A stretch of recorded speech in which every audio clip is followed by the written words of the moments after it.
आप देख रहे हैं इंडिया टाउन न्यूज, भारत की बात। नमस्कार, मैं हूं आपके साथ आस्था। स्वागत है आपका हमारे खास बुलेटिन मध्य प्रदेश की खबरों में, जहां हम आपको मध्य प्रदेश की महत्वपूर्ण खबरों से रूबरू कराएंगे। तो चलिए बुलेटिन की शुरुआत करने से पहले नजर डालते हैं हेडलाइंस पर।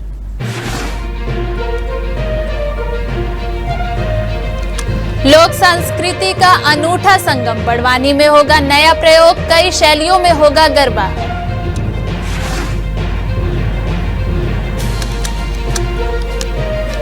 अफसर के भतीजे के हवाले ऑफिस, भतीजा निपटा रहा सारे काम, ई पंजीयन कार्यालय का मामला।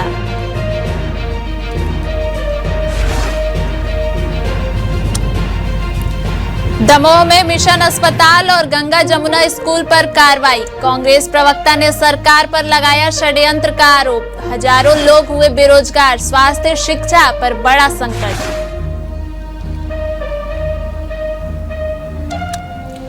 रीवा में खाद के लिए भगदड़, आधा दर्जन किसान घायल, घायलों में महिलाएं भी शामिल।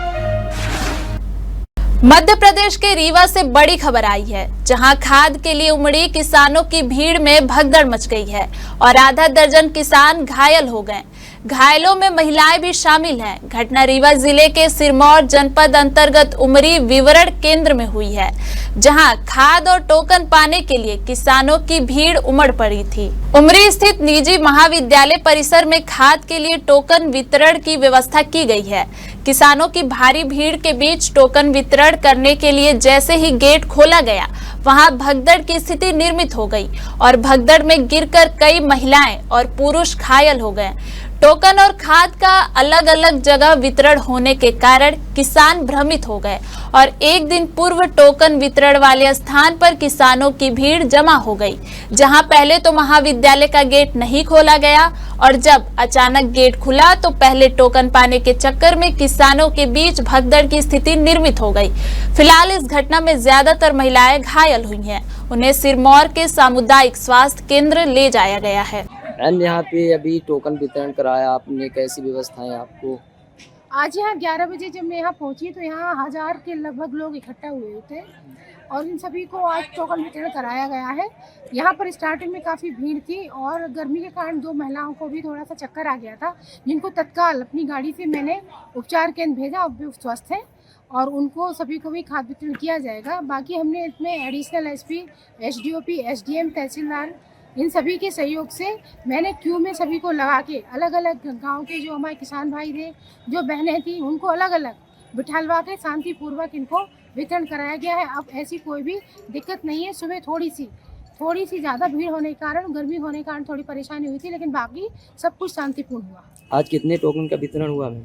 आज 800 का हो चुका है। इसके अलावा भी अभी जो लोग बचे हुए हैं उनको शांतिपूर्वक हो रहा है। लगभग 1000 टोकन का वितरण आज किया है। खबर झांसी के मऊरानीपुर कोतवाली क्षेत्र से है, जहां बाजार बैंक से पैसे निकालने आए एक किशोर की इलेक्ट्रिक स्कूटी में अचानक शॉर्ट सर्किट से भीषण आग लग गई।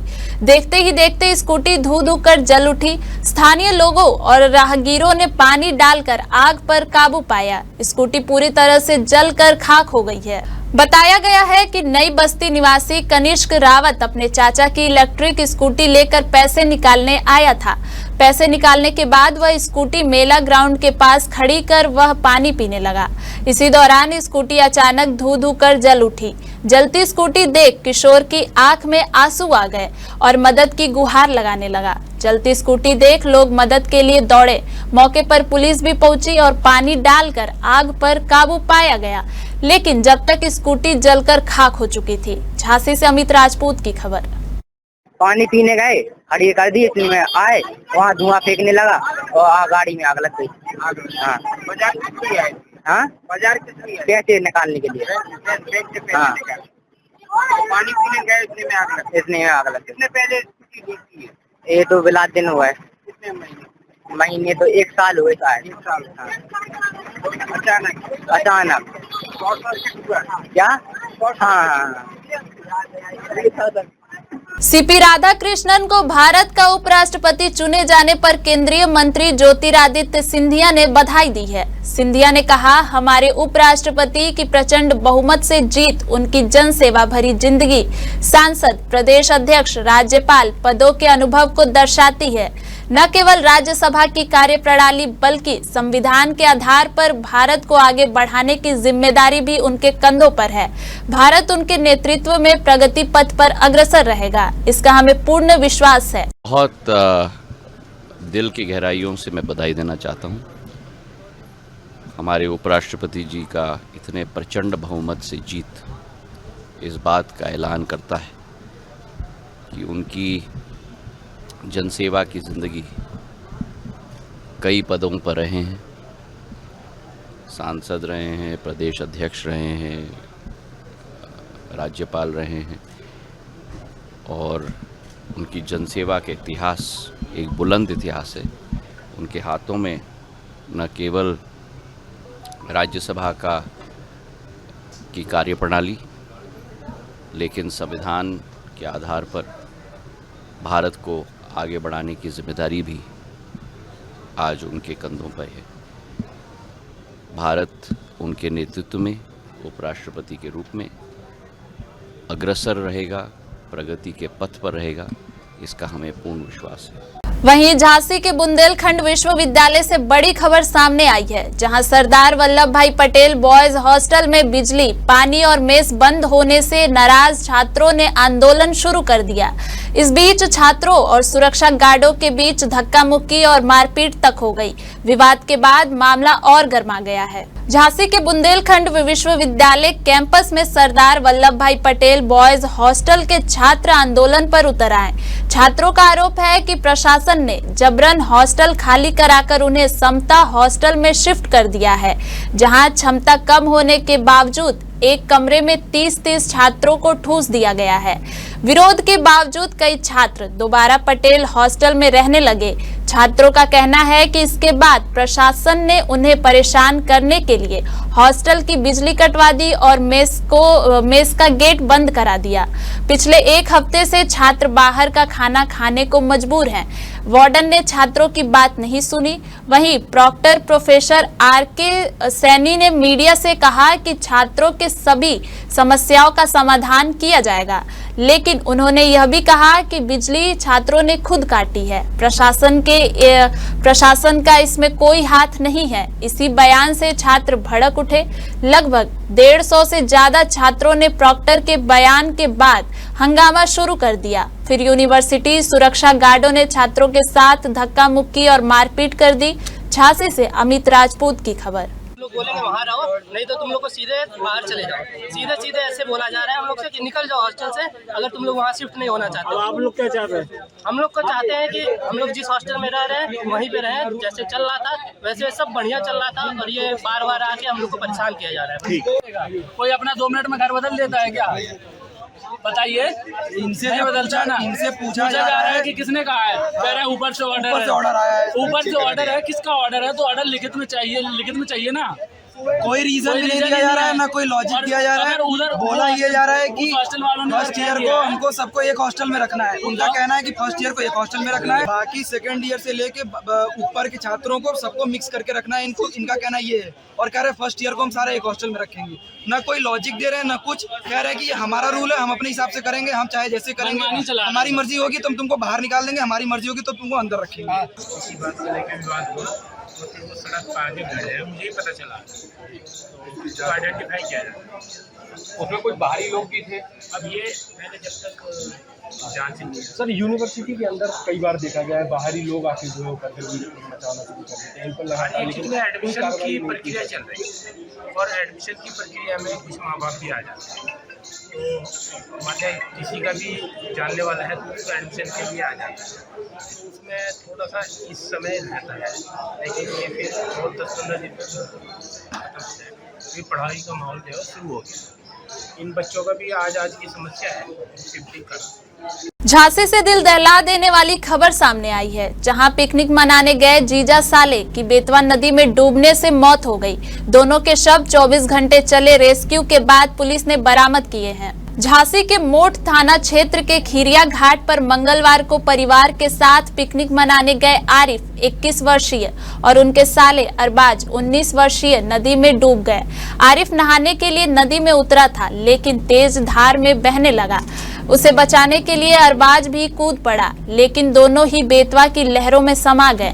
परिवार की महिलाएं मदद के लिए चिल्लाती रहीं। घटना की सूचना पर एसडीएम, सीओ और कोतवाली अखिलेश द्विवेदी राहत दल के साथ मौके पर पहुंचे और रेस्क्यू अभियान शुरू कराया।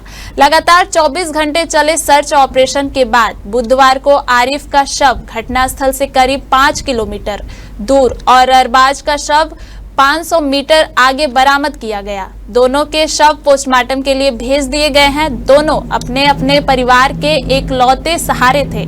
झांसी से अमित राजपूत की खबर। नेपाल में जारी विरोध प्रदर्शन के बीच भारत के हजारों लोग फंसे हुए हैं और प्रधानमंत्री नरेंद्र मोदी से सुरक्षित निकालने की गुहार लगा रहे हैं। वहीं मध्य प्रदेश के छतरपुर के भी 4 परिवार नेपाल में फंसे हुए हैं। इन परिवारों के बच्चों सहित 14 लोग नेपाल में फंसे हैं। छतरपुर के परिवारों ने भारत के प्रधानमंत्री नरेंद्र मोदी से सुरक्षित बाहर निकलवाने की गुहार लगाई है। नेपाल में लगातार जारी हिंसा विद्रोह के कारण फंसे हुए लोगों में डर का माहौल है। नेपाल घूमने गए छतरपुर के 4 परिवार हिंसा के बीच काठमांडू के एक होटल में फंसे हुए हैं। इनमें कोतवाली इलाके के गल्ला मंडी निवासी व्यापारी पप्पू मातेले, ट्रांसपोर्ट कारोबारी निर्देश अग्रवाल, गुड्डू अग्रवाल और एक कुशवाहा परिवार शामिल है। निर्देश अग्रवाल ने होटल की खिड़की से बाहर हो रही हिंसा आगजनी का वीडियो बनाकर भेजा है। वहीं इस मामले को संज्ञान में लेते हुए मुख्यमंत्री मोहन यादव ने ट्वीट कर लोगों को हर संभव मदद देने का आश्वासन दिया है। साथ ही उन्होंने बताया कि भारत सरकार से समन्वय स्थापित कर उनकी सकुशल भारत वापसी के प्रयास किए जा रहे हैं। नमस्कार दोस्तों, मैं निर्देश अग्रवाल नेपाल से। मैं इस वक्त पशुपतिनाथ रोड पे हूँ, जहाँ पे कल आंदोलनकारियों ने, आप पीछे देख पा रहे हैं, मेरे जो पहली चौकी कहलाती है, यानी यहाँ के पुलिस, अपने यहाँ की पुलिस चौकी कहलाती है, उसको किस तरह आग के हवाले किया था। आज पूरे में आर्मी लगी हुई है। आज की स्थिति नॉर्मल है। और यहाँ पे एक चीज़ और देख पा रहा हूँ कि यहाँ पे सारी जगह आर्मी एरिया, इंडियन टूरिस्ट, कोई टूरिस्ट को कोई परेशान नहीं कर रहा है। नेपाल में जिस तरह से दंगे हुए भड़के, जिस तरह से सरकारी दफ्तर भी जलाया गया, संसद भवन भी जलाया गया, वहाँ के जो जनप्रतिनिधि वहाँ पर हेलीकॉप्टर से उनको भागना पड़ा। ऐसे में हमारे छतरपुर के कुछ व्यापारी भी नेपाल में फंसे हैं। तो मैंने ऊपर बात की है और ये मामला हमारे प्रदेश के मुख्यमंत्री डॉक्टर मोहन यादव जी के संज्ञान में है।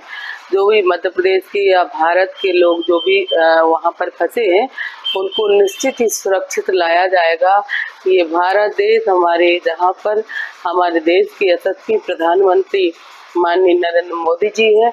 तो आपने देखा होगा कि जब जब कोई ऐसी आपदा आई, जब जब कहीं और अन्य देशों में लड़ाई छिड़ी, वहाँ से भारतीय लोग सुरक्षित निकाले गए हैं। तो निश्चित ही हमारे देश के प्रधानमंत्री जी और हमारे प्रदेश के मुख्यमंत्री जी को, जो प्रदेश के लोग फंसे हुए हैं, उसमें हमारे छतरपुर विधानसभा के लोग भी हैं। सागर जिले के शाहगढ़ सामुदायिक स्वास्थ्य केंद्र में 5 से 6 महीने का अर्धविकसित भ्रूण मिला है। इस घटना से कस्बे में सनसनी फैल गई है। पुलिस ने मामले की जांच शुरू कर दी है। अस्पताल कैंपस में भ्रूण दिखने पर स्वास्थ्य केंद्र के कर्मचारियों ने पुलिस को सूचित किया। पुलिस ने मौके पर पहुंचकर भ्रूण को कब्जे में ले लिया और आगे की जांच के लिए भेज दिया है। पुलिस अधिकारी ने बताया कि मामले की जांच की जा रही है और जल्द ही इसका खुलासा हो जाएगा। इस घटना ने स्थानीय लोगों में चिंता पैदा कर दी है। लोग मांग कर रहे हैं कि इस मामले में दोषियों के खिलाफ कड़ी कार्रवाई की जाए। हमारे खास बुलेटिन मध्य प्रदेश की खबरों में फिलहाल इतना ही। देखते रहिए इंडिया टाउन न्यूज, भारत की बात। नमस्कार। आप देख रहे हैं इंडिया टाउन न्यूज, भारत की बात।